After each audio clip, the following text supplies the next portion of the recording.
Thank you very much, and very nice to see you all. And Mr. President, let me welcome you again for this unprecedented second state visit.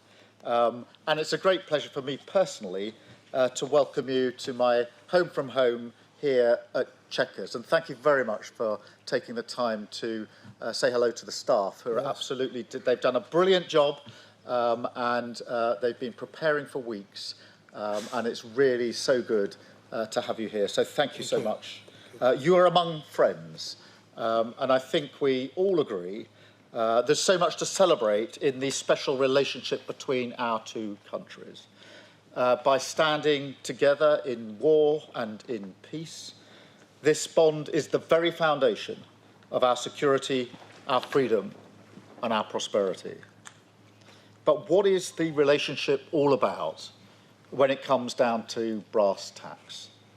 It comes down to leaders, of course, leaders who respect each other, leaders who genuinely like each other. And it comes down to our unique relationship on defence, the closest the world has ever seen. It comes down to the connections between our people, ties of family and friendship. The President himself is a shining example of that. But it also comes down to business, to all of you here, and thank you so much for coming here this afternoon. It's fantastic to have you with us as the best evidence of that people-to-people, business-to-business relationship that thrives in the special relationship. In so many ways, this story is a story about enterprise. The US is our single biggest, largest trading partner. Companies like BP, GSK, Rolls-Royce and AstraZeneca employ thousands of people in the United States. American companies like Microsoft, Citigroup, Boeing, Amazon and Blackstone do the same here. Together, we support over 2.5 million jobs across both economies. So this relationship is embodied in each and every one of you here today. We have, if you like, the great and the good of British and American business sitting with us. Leading lights in tech like Jensen, Ruth, Demis and Satya. Finance, Jane, Larry and Steve. And of course in pharma, in defence, energy and manufacturing. It is really great to see you all again, I should say, because of course we were together yesterday and we know each other very, very well, which is exactly as it should be. And just look at what we're achieving today together. The deals and investment that you're announcing today break all records. What a day. £250 billion flowing both ways across the Atlantic. It is the biggest investment package of its kind in British history by a country mile. So thank you so much for your contribution on your part in that as the embodiment of that special relationship. And let me spell out what that means. It means life-changing investments across the United Kingdom. It's expected to create 15,000 jobs in Belfast, in Birmingham, Hartlepool, the Humber, and well beyond. It means thousands of working people will feel and will be better off. And it shows the potency of this partnership. US capital and entrepreneurial spirit combined with British ideas and ingenuity. The UK is one of the world's largest economies. Maybe not quite on the scale of the United States, I concede, but my word, we punch above our weight. And we lead the world in expertise on quantum, on AI, life sciences, financial services and more. We have the only trillion-dollar tech sector in the West, outside of the US, again, I caveat. We have the best investment, the best universities, the most Nobel Prizes, and we have Demis here, outside the US. That's what we bring to the table, and we are proud of it. That's why we both benefit from this incredible relationship. Look at the economic prosperity deal that we struck back in May. It was the first trade deal that the President made. And yes, it was the best deal as well. We have the lowest tariffs in the world in vital sectors, and that is some achievement. It was a tough negotiation, but we did it for a reason, because it's a win for both sides, and because we knew that by working together, we could deliver more for working people.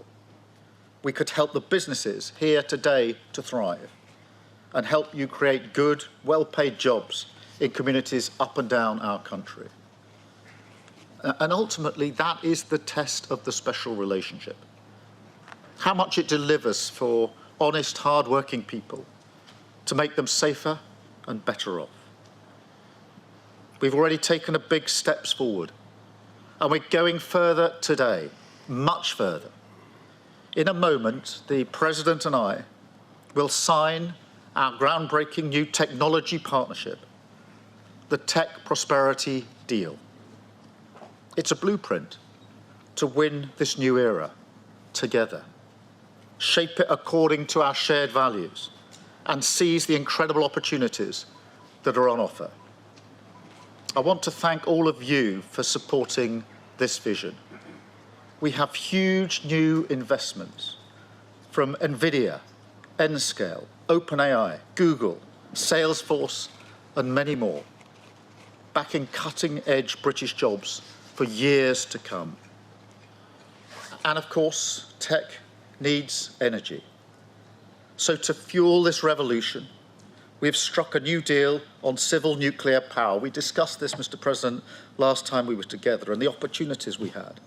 Generating energy for millions of homes and businesses, driving down bills on both sides of the Atlantic, and driving up energy security.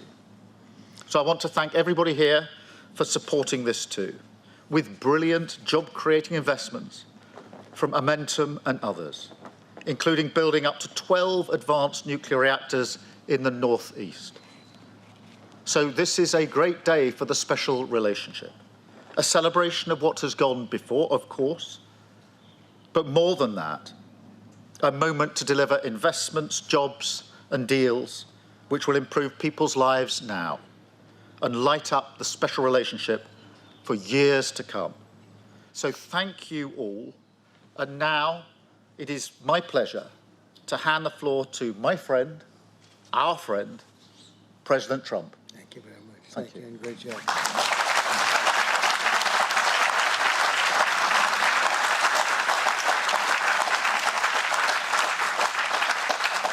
Well, this is a very distinguished group.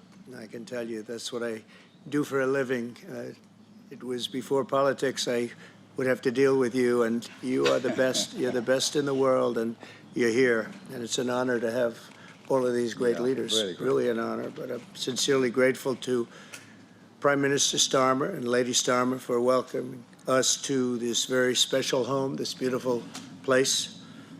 And I was here a number of years ago, but somehow today it looks even better, even more beautiful, and even more historic.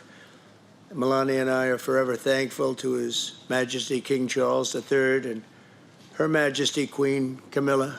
We had a fantastic evening last night.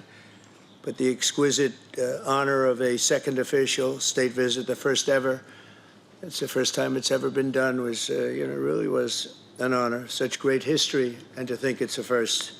It's always nice to have a first.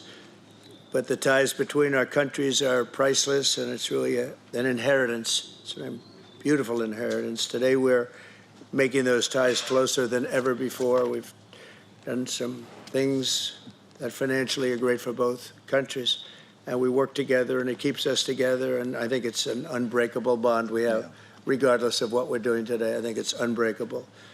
But this is very big, and I want to thank all of the incredibly talented business leaders, the best in the world, biggest in the world, here this afternoon for investing in the Anglo-American Alliance, and you personify an important part of the unique national bond and really a world bond. What you've done is incredible. Our two countries do a great deal of business together. $340 billion last year was the number. In May, the United Kingdom became the first country to make a trade deal with the United States during my second term, and we sort of wanted to make it the first because the bond is so strong and the relationship so long.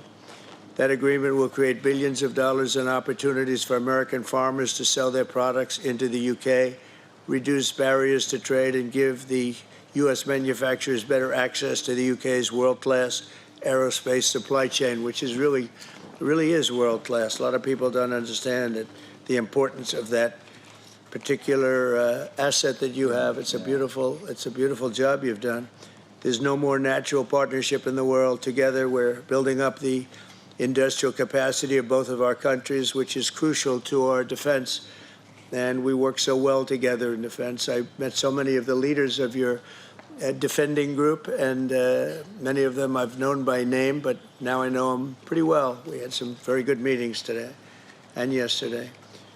So we're taking the next logical step with a historic agreement on science and technology partnerships, and this will create new government, academic, and private sector cooperation in areas such as AI, which is taking over the world. I mean, I'm looking at you guys. You're taking over the world, Jensen. I don't know what you're doing here. I hope you're right. All I can say is we both hope you're right. But it's pretty amazing. Quantum computing, fusion, 6G, and civil nuclear energy, and align our nations through the approach of centered deregulation and innovation. And we're going to have a lot of deregulation and a tremendous amount of innovation. It's just happening. But this new accord is already helping spur a massive wave of private sector deals worth over $350 billion alone, headlined by a $136 billion from Blackstone. That's very nice. Steve, thank you. That's why you have that location, I think.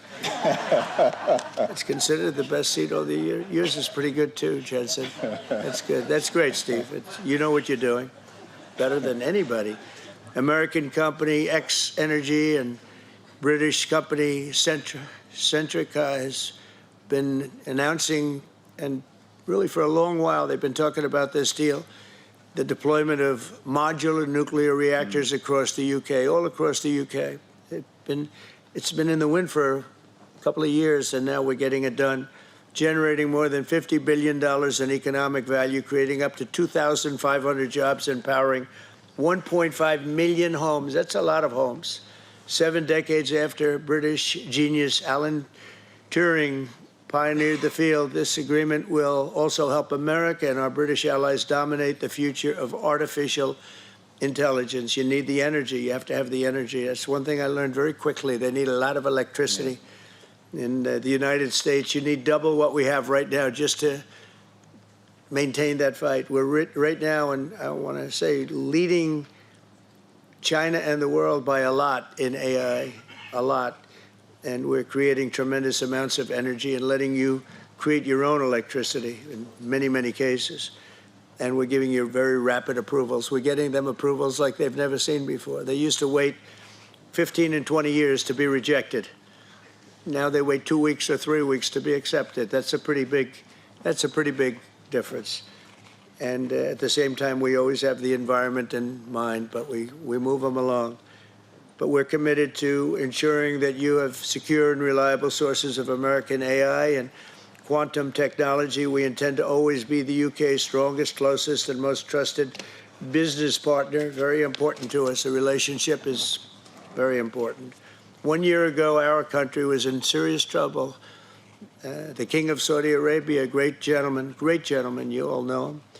He said, "Sir, your country was dead 1 year ago, and now you have the hottest country anywhere in the world," and it's true.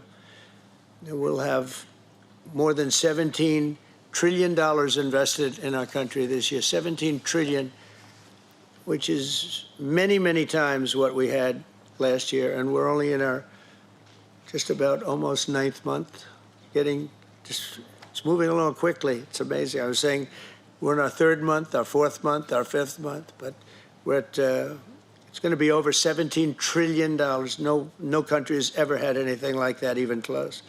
GDP last quarter was 3.3%. Despite all of the things we're doing, one of the things we're doing, which I'm very proud of, is the border. We now have a totally closed border, totally secure for 3 months. 0 people came into our country, bad people. And they come in, but they have to come in legally. We have a great process going. And inflation is virtually non-existent. As you know, we're taking in trillions of dollars from tariffs, and they've been so incredible for our country, so incredible. We're keeping our companies happy. We're keeping them solid and sane, and they're very, very thrilled at what's happened. They can't even believe it. And we've never seen investment like this. Without the tariffs, we would have just a fraction of that. And we're really the only one that can do tariffs. Nobody else is able to do them. With us, it works because people have to be there. But we've slashed 30-year-old regulations. And as you know, in my first term, we had a very successful first term. We had the greatest economy in the history of our country. And we had the biggest regulation cut in the history of our country. And now we're doing it again. We're slashing them at a level that is even beyond what we did in the first term. The first term, we did more regulation cutting by 4 times at any other time that any other country has done or that we've done. And we think we're going to exceed that this time.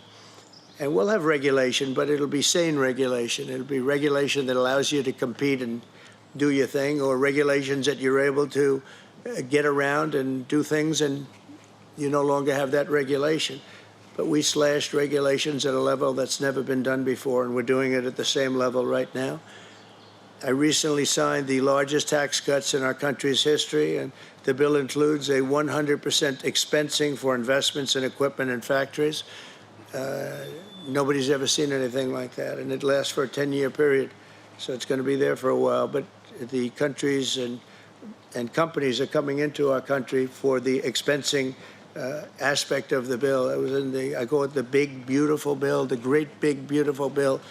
We got so much, the largest bill ever passed in the history of our country. In fact, so big that we really don't have to pass too much anymore.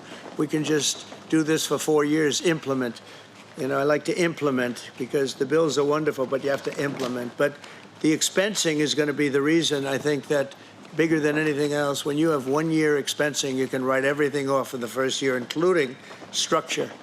So you didn't even have that in the first bill. I think it was the biggest factor in the first bill why it led to such growth. And this is actually a better form of expensing, and it's actually more significant.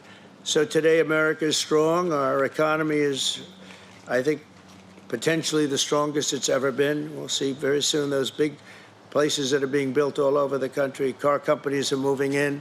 AI is moving in. Everybody's coming in. They all want to be here. The drug companies are coming back. They all want to be there. They sort of have to be there, but they want to be there.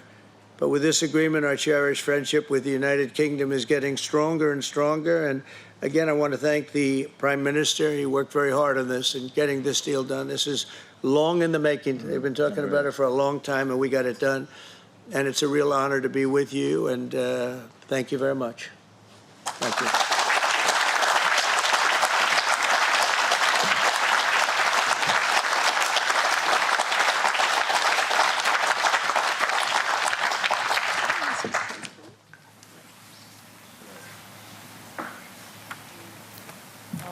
From Keir Starmer and Donald Trump to the assembled